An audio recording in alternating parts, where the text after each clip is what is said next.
4657 de 1942, LINDB, Lei de Introdução às Normas do Direito Brasileiro. Artigo 1º. Salvo disposição contrária, a lei começa a vigorar em todo o país 45 dias depois de oficialmente publicada. Parágrafo 1º. Nos estados estrangeiros, a obrigatoriedade da lei brasileira, quando admitida, se inicia 3 meses depois de oficialmente publicada. Parágrafo 2º, revogado. Parágrafo 3º. Se antes de entrar a lei em vigor ocorrer nova publicação de seu texto destinada à correção, o prazo deste artigo e dos parágrafos anteriores começará a correr da nova publicação. Parágrafo 4º. As correções a texto de lei já em vigor considera-se lei nova. Artigo 2º. Não se destinando à vigência temporária, a lei terá vigor até que outra a modifique ou revogue. Parágrafo 1º. A lei posterior revoga a anterior quando expressamente o declare, quando seja com ela incompatível ou quando regule inteiramente a matéria de que tratava a lei anterior. Parágrafo 2º. A lei nova que estabeleça disposições gerais ou especiais a par das já existentes não revoga nem modifica a lei anterior. Parágrafo 3º. Salvo disposição em contrário, a lei revogada não se restaura por ter a lei revogadora perdido a vigência. Artigo 3º. Ninguém se excusa de cumprir a lei alegando que não a conhece. Artigo 4º. Quando a lei for omissa, o juiz decidirá o caso de acordo com a analogia, os costumes e os princípios gerais de direito. Artigo 5º. Na aplicação da lei, o juiz atenderá aos fins sociais a que ela se dirige e às exigências do bem comum. Artigo 6º. A lei em vigor terá efeito imediato e geral, respeitados o ato jurídico perfeito, o direito adquirido e a coisa julgada. Parágrafo 1º. Reputa-se ato jurídico perfeito o já consumado segundo a lei vigente ao tempo em que se efetuou. Parágrafo 2º. Consideram-se adquiridos, assim, os direitos que o seu titular ou alguém por ele possa exercer, como aqueles cujo começo do exercício tenha termo pré-fixo ou condição pré-estabelecida inalterável, a arbítrio de outrem. Parágrafo 3º. Chama-se coisa julgada ou caso julgado a decisão judicial de que já não caiba recurso. Artigo 7º. A lei do país em que domiciliada a pessoa determina as regras sobre o começo e o fim da personalidade, o nome, a capacidade e os direitos de família.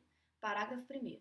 Realizando-se o casamento no Brasil, será aplicada a lei brasileira quanto aos impedimentos dirimentes e às formalidades da celebração. Parágrafo 2º.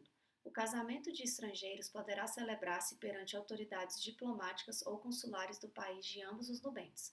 Parágrafo 3º.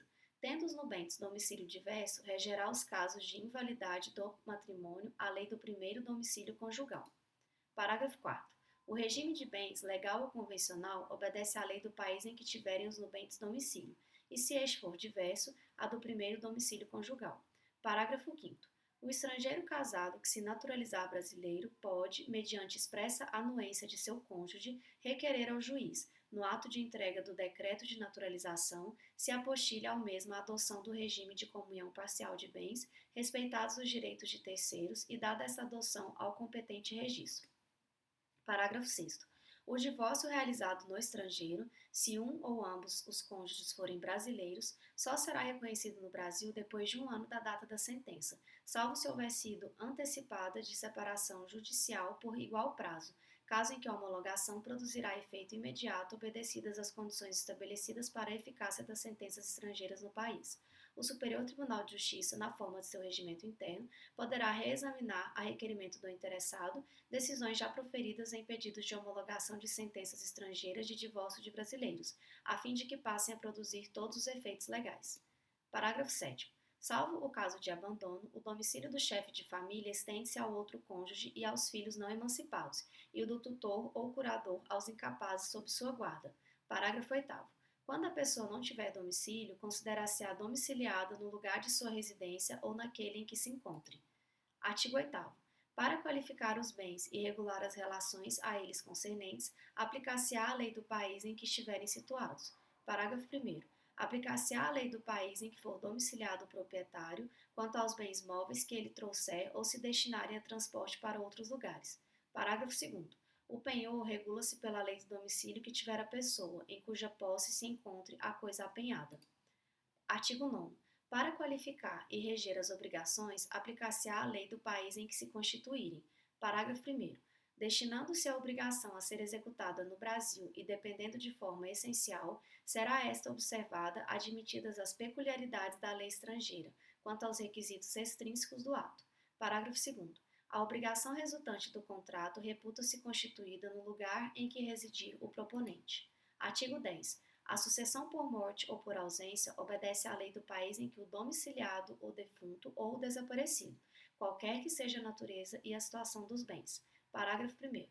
A sucessão de bens de estrangeiros situados no país será regulada pela lei brasileira em benefício do cônjuge ou dos filhos brasileiros, ou de quem os represente, sempre que não lhe seja mais favorável a lei pessoal do decujus. Parágrafo 2º. A lei do domicílio do herdeiro ou legatário regula a capacidade para suceder. Artigo 11. As organizações destinadas a fins de interesse coletivo, como as sociedades e as fundações, obedecem à lei do Estado em que se constituírem. Parágrafo 1º.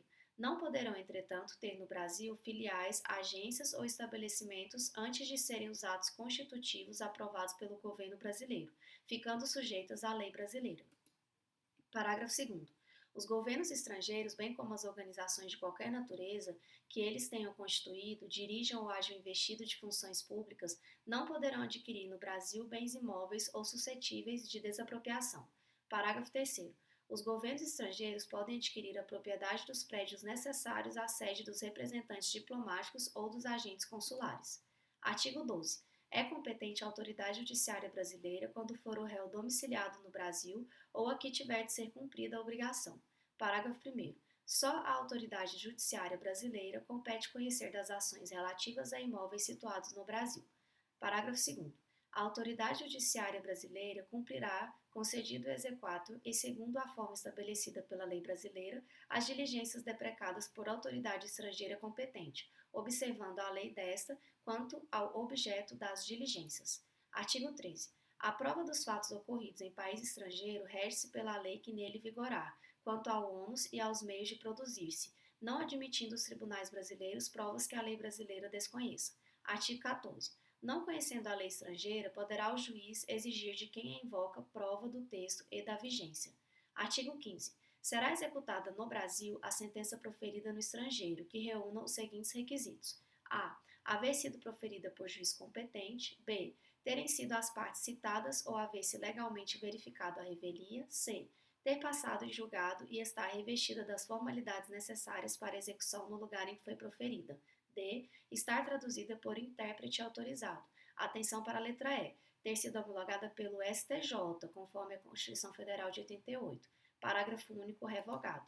Artigo 16. Quanto nos termos dos artigos precedentes, se houver de aplicar a lei estrangeira, ter-se-á em vista a disposição desta, sem considerar-se qualquer remissão por ela feita a outra lei.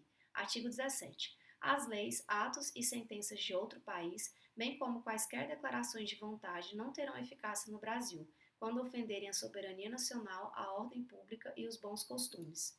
Artigo 18. Tratando-se de brasileiros, são competentes as autoridades consulares brasileiras para lhes celebrar o casamento e os mais atos do registro civil e de tabelionato, inclusive o registro de nascimento e de óbito dos filhos de brasileiro ou brasileira nascido no país da sede do consulado.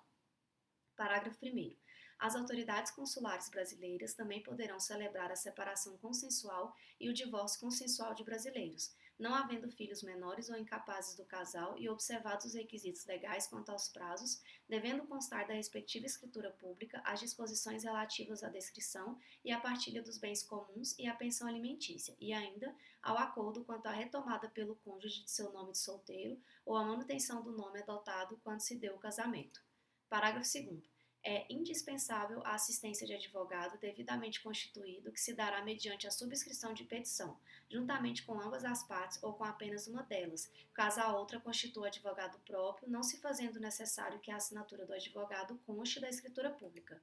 Artigo 19. Reputam-se válidos todos os atos indicados no artigo anterior e celebrados pelos cônsules brasileiros na vigência do Decreto-Lei 4657 de 42, desde que satisfaçam todos os requisitos legais. Parágrafo único.